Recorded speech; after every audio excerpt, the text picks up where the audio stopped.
더 카피라이트 벌랑즈 투 더 어리지널 라이터 오브 더 컨텐트 앤드 데어 메이비 에러즈 인 머신 트랜슬레이션 리저치. 판용원 작자 소유, 괴기번과 가능 존재. 원문 저작 저저작자 기계번 결과. 학습터 밀리크 퍼널리스 아슬리 다리콘 턴, 댄 멍킨 다이터머컨 키설러헨 달럼 허실 터저머한 메신. B. 이덩 트랑 철도노조와 시민단체가 국가철도공단이 발주한 60억 규모의 연구 용역에 대해 국민감사를 청구한다. 이들은 연구기간 2년에 불과한 학술 용역에 60억 원이라는 거액이 투입된 정과 정부, 국토교통부, 소관 업무를 준 정부기관인 철도공단이 연구 용역을 발주하게 된 경위, 철, 도 민영화를 줄곧 주장해온 인물들로 구성된 연구의 편향성 등을 감사해달라고 요청한다는 계획이다. 6일 전국철도 노동조합 경제정의실천연합은 공단이 발주한 전환기의 철도 중심 교통체계 정립방안 연구비와 연구진 구성의 문제를 제기하며 7일 감사원 앞에서 기자회견을 연다고 밝혔다. 해당 용역은 두 차례 입찰 끝에 두 번 모두 단독 응찰한 서선덕 한양대 명예교수 연구팀이 지난해 말 따냈다. 명의는 대한교통학회 이름을 빌렸지만 실제로는 서 교수가 직접 꾸린 팀이 연구를 진행하는 것으로 알려졌다. 철도노조는 기술 분야 용역은 연구비가 수십억 원에 이르는 경우가 있지만 통상 철도 등 교통산업 관련 연구 용역 비용은 많아야 3에서 4억 원 수준에 불과하다면서 이번과 같은 학술정책 연구 용역 비용으로 60억 원이 책정된 것은 철도 역사상 전무후무한 일이라고 지적했다. 노조가 파악한 자료에 따르면 해당 연구 용역 연구진 23명 중 기술부문 인력은 단 2명에 불과하다. 나머지 21명은 교통정책, 수요분석, 관련법 등 연구원으로 과오범 이상 학술정책 연구 용역에 해당한다는 것이 노조의 주장이다. 노조는 국토교통부가 과거 진행했던 이건의 연구와 비교했을 때도 용역비가 지나치게 높게 책정됐다고 지적했다. 실제 제4차 국가철도망 구축계획 수립은 1년 9개월 연구에 5억 원의 연구비가 책정됐다. 제4차 철도 산업발전기본계획 수립 역시 1년의 연구기간 동안 2억 3천만 원의 연구비가 책정됐다.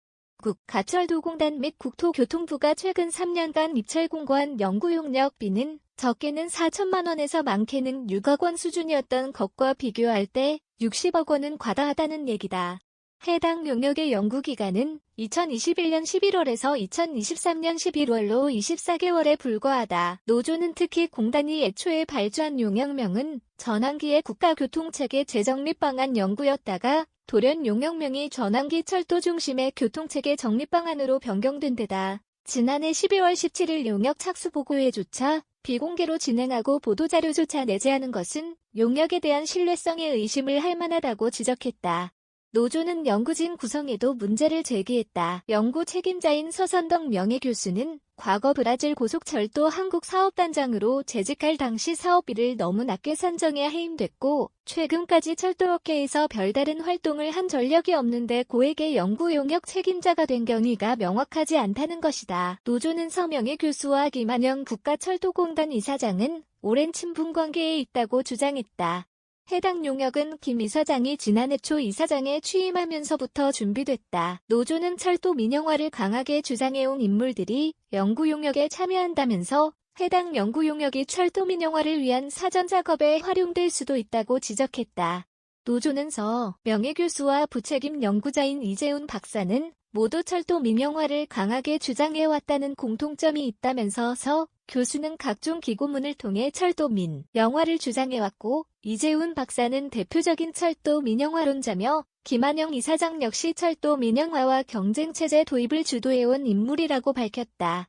철도노조와 경실련은 학술정책 연구용역비가 왜 60억 원이나 돼야 하는지 두 차례 모두 대한교통학회가 단독 응찰에 수주한 것이 과연 우연인지 연구용역의 규모와 내용, 연구진 구성 등의 절차적 문제는 없는지 역착수 보고회조차 비공개로 할 정도로 신뢰성 등의 문제는 없는지에 대한 철저한 조사와 감독을 요청한다고 했다. 한편 철도공단은 해당 용역은 정책적 부분과 철도망 계획을 위한 기술적 부문을 모두 포함하고 있고 매우 방대한 시나리오 분석을 수행해야 하기 때문에 용역비는 과다하지 않다고 밝혔다. 또 구조개혁 등 경쟁체제 도입 검토를 위한 용역이 전혀 아니며 2050 탄소 중립 실현 및 철도 중심의 교통체계 구축 방안을 모색하는 용역이라며 철도 민영화용 연구 용역이라는 아니라고 반박했다. 류이나 기자 저의.경향.com시 경향신문 경향닷컴 www.kan.co.kr 무단 전제 및 재배포 금지에 해당 언론사로 연결됩니다.